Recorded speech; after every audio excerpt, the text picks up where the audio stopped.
அனைவருக்கும் வணக்கம். இன்னைக்கு டிஎன்ஏல என்ன செய்திகள் இருக்கு அப்படின்னு சொல்லி பார்த்தீங்கன்னா, பயிர் உற்பத்தியை மேம்படுத்த மத்திய அரசாங்கம், மத்திய அமைச்சரவை பார்த்தீங்கன்னா, நேத்து ஒரு முக்கியமான திட்டத்துக்கு ஒப்புதல் அளிச்சிருக்காங்க. இந்த திட்டத்த பொறுத்தவரைக்கும் பார்த்தீங்கன்னா, பிரதான் மந்திரி தன் தானிய கிருஷி யோஜனா அப்படின்னு சொல்லி சொல்றாங்க. ஆல்ரெடி நம்மளுடைய அந்த நிதிநிலை அறிக்கையில சொல்லப்பட்ட ஒரு திட்டம் தான். இந்தியாவுடைய நிதிநிலை அறிக்கையில சொல்லப்பட்ட ஒரு திட்டம் தான். அந்த திட்டம் இப்ப மத்திய அமைச்சரவையினால ஒப்புதல் தெரிவிக்கப்பட்டிருக்கு. இந்த திட்டத்துக்கு கீழ என்ன பண்றாங்க அப்படின்னா, ஆல்ரெடி இந்திய அரசாங்கத்தினால ஏற்கனவே பல்வேறு விவசாயம் சார்ந்த திட்டங்கள் அப்படிங்கிறது நடைமுறைப்படுத்தப்பட்டு வருது. அதுல இருக்கக்கூடிய சிறிய திட்டங்களாக நெறைய இருக்கு. அந்த திட்டங்கள் எல்லாத்தையுமே ஒருங்கிணைத்து, ஒரு முழுமையான ஒரு வடிவத்துல புதிய ஒரு திட்டத்த வந்து அறிமுகம் செஞ்சிருக்காங்க. அதுதான் இந்த பிரதான் மந்திரி தன் தானிய கிருஷி யோஜனா அப்படிங்கிற திட்டம். அந்த மாதிரி எத்தன வகையான திட்டங்கள வந்து ஒருங்கிணைச்சிருக்காங்க அப்படின்னு சொல்லி பார்த்தீங்கன்னா, 36 வகையான திட்டங்கள சரிங்களா? 36 திட்டங்கள ஒருங்கிணைத்து உருவாக்கப்பட்ட ஒரு திட்டம் தான் பிரதான் மந்திரி தன் தானிய திட்டம் அப்படிங்கிறது. இந்த திட்டம் அப்படிங்கிறது ஆ கிட்டத்தட்ட 24,000 கோடி ரூபாய் செலவுல நிறைவேற்றப்படும் அப்படிங்கிறத சொல்லியிருக்கிறாங்க. 24,000 கோடி ரூபாய் செலவுல நிறைவேற்றப்படக்கூடிய இந்த திட்டம் எத்தனை ஆண்டுகளுக்கு செயல்பாட்டுல இருக்கும் அப்படின்னு சொல்லி பார்த்தீங்கன்னா, முதல் கட்டமாக 6 ஆண்டுகளுக்கு இந்த திட்டம் நடைமுறையில இருக்கும் அப்படிங்கிறத சொல்லியிருக்காங்க.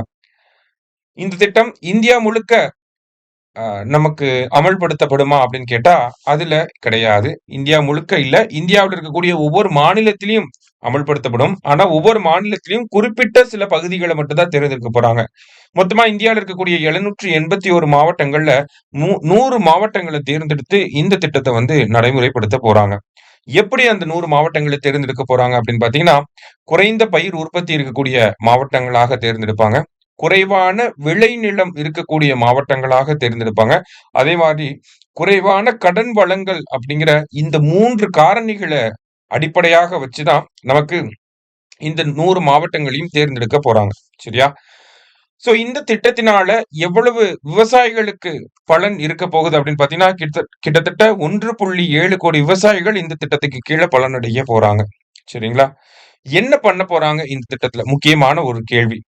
அதாவது விவசாயத்துல உற்பத்தி திறன அதிகப்படுத்தணும் அப்படிங்கிறது இந்த திட்டத்தினுடைய முதன்மையான குறிக்கோளாக இருக்கு. ஓகேங்களா? விவசாய உற்பத்தி திறன அதிகப்படுத்தணும். நீர்ப்பாசன வசதிகள விவசாயிகளுக்கு அதிகப்படுத்தி குடுக்கணும் அப்படிங்கிறது. பல பயிர்கள நடவு செய்யக்கூடிய நடைமுறைகள கொண்டு வரணும் அப்படிங்கிறது. அடுத்தது அறுவடைக்கு பிந்தைய இழப்புகள் அப்படின்னு சொல்லி சொல்லுவாங்க. அந்த அறுவடைக்கு பிந்தைய இழப்புகள சரி கட்டுறதுக்காக நெறைய குடோன்கள வந்து உருவாக்குறது. ஓகேவா? அதே மாரி விவசாயிகளுக்கு அதிகமான பயிர் கடன்கள வழங்குறது. சரியா? இந்த மாதிரியான ஒரு 5, 6 அம்ச திட்டங்கள மூலியமா நமக்கு விவசாயிகளுடைய விவசாயத்தினுடைய முக்கியமான பிரச்சனைகள் எல்லாத்தையுமே இந்த திட்டம் அணுக இருக்கு. சரிங்களா? சோ அததான் இன்னைக்கு டிஎன்ஏல நம்ம முக்கியமான ஒரு செய்தியா பார்த்திருக்கோம். நன்றி. சுரேஷ் ஐஏஎஸ் அகாடமி வெற்றியின் முகவரி.